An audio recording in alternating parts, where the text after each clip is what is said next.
All right, today we're jumping into a really fascinating text by Yoon Hae-rok that completely reframes human history and the AI revolution through one single, really powerful metaphor.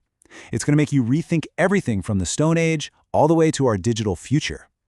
So let's just dive right in with the author's big, central question.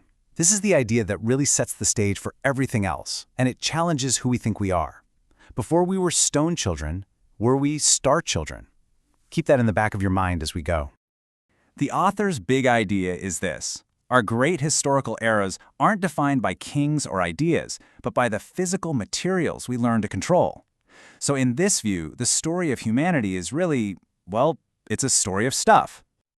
And the core idea here is that our progress as a species is tied to finding new materials to make our thoughts real. You know, words and ideas are amazing, but without a physical vessel to build with, they just kind of float around in the air. And this slide just lays it out so clearly. From the Stone Age right up to our modern plastic age, each new material didn't just give us new tools, no, it created a whole new kind of master technician, the stonemason, the alchemist, the smith, and these were the people who held the knowledge and the power of their time. Okay, so let's see how this idea builds. Because while the materials changed and the technology got more and more advanced, some things unfortunately stayed exactly the same. A kind of shadow carried over from one era into the next. I mean, think about it. You go from the stonemason physically shaping the world to the alchemist chemically transforming it. The type of person in power, the expert, changed completely. The masters of one age were basically made obsolete by the masters of the next.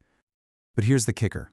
While the technology was always advancing, the underlying power structures, that basic human greed, that carried right on over. We just kept seeing the same old struggles for control and exploitation, only now with shinier tools. This is what the author calls the accumulated contradictions of humanity. And this all ties into a big idea called hegemony. It's just a word for the dominance of one group over others. The argument here is that the money-based economy we live in today is just a modern symptom of that old lingering power, the shadow of the greed, or Tom Yoke of those old material masters. Okay, so let's connect this whole history of materials back to that really interesting question from the beginning, the one about the star child and the stone child. This is where it all starts to click together. Now, this is just incredibly clever. The Korean word for child, I, sounds exactly like AI for artificial intelligence. So you see our inner child evolving right alongside the materials we command. We start as the star child with pure imagination, then become the stone child, then the iron child, and now, finally, the AI child. It's suggesting that we aren't just inventing a tool, we're actually evolving our own essence. And that evolution brings us right here, to this very moment. The author frames this as nothing less than a monumental leap for humanity, something on the same level as the biggest turning points in our entire history.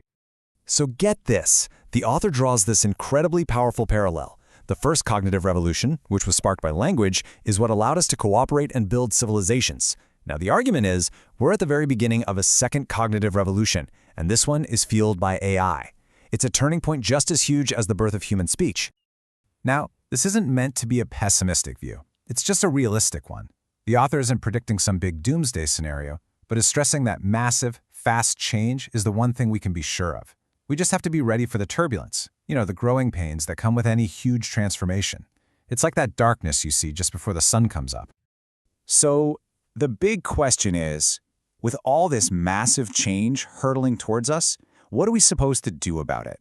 Well, the author offers a pretty clear, even if it's challenging, path forward. It's basically a call to action. Here's the ultimate goal, the big mission. We need to use this new AI revolution to finally fix the problems the old revolutions created.